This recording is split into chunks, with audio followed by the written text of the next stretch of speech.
When my brother and I were little, we used to share a bedroom. It was a cozy space filled with toys and bedtime stories. Eventually, when I got older, the old study down the hall became my new room. One of my favorite childhood toys was a small rag doll. I never gave her a proper name. She was just Rag Doll. She had button eyes, yarn hair, and a sewn-on smile that always seemed a little crooked. As I got older, I didn't play with her anymore, but I couldn't bring myself to throw her away. So I placed her on the shelf above my brother's bed, positioned so I could still see her when I was in the room. That's when I started noticing strange things. The rag doll's head would subtly shift. At first, I thought it was my imagination, or maybe the tilt of the shelf. But the more I moved around the room, the more I felt her eyes following me. It wasn't menacing at first. In fact, there was an odd sense of calm about her, like she was watching over me. But after a while, that feeling changed. I started avoiding Rag Doll. Her expression seemed to warp in the corner of my eye. Her smile, maybe just a blur in my vision, seemed more like a smirk. Some of my other toys began to go missing, or worse, they turned up damaged. My favorite soft seahorse turned up on my bed one day with a deep gash across its throat, stuffing spilling out like something had tried to tear it apart.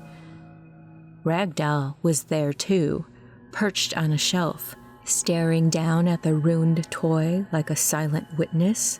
I did get my mother to fix my seahorse, but I wanted to get rid of Rag Doll. She had to go. During a massive house clear-out, my father was moving old things up into the attic. I took Rag Doll and I told her, "You've been mean to me, so I'm going to put you into the attic until you can behave." My dad chuckled, thinking it was a game, and placed her in a box under the eaves.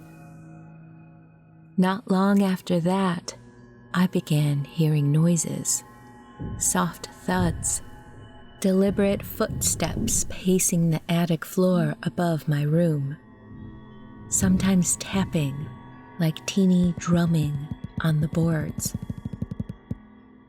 I tried to ignore it, thinking it was the house settling, but it didn't feel that way. Years passed. One day, my brother and I decided to go into the attic to look for our old board games. I had nearly forgotten about Rag Doll until we found her. She wasn't in the box where we left her. Instead, she was tucked into the darkest, furthest corner of the attic, facing the wall. Neither of us said a word. We just left her there and took the board games downstairs. We stored the games in the den, and that's when we saw her again. Rag Doll was already there, perched neatly on the shelf by the window, facing the room as though she never left. I froze. I hadn't touched her. Neither had my brother. I placed the games on the shelf, and we quickly left, locking the door behind us. After that, she began appearing in different parts of the house. It was always startling to come across her in cupboards, on chairs, even once nestled between the cushions on the sofa. Always in plain sight. Always seeming to stare at you. I felt silly, but I told her to stop, to leave things alone. But that didn't work.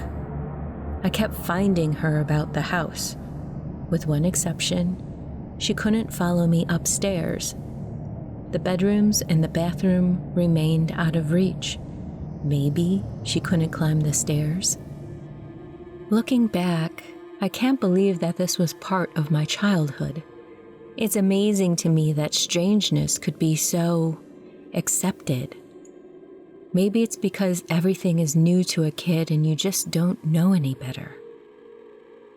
I'm not sure what happened to Ragdoll. I try not to think about it, just in case my thoughts have some kind of summoning power. I never want to see her again.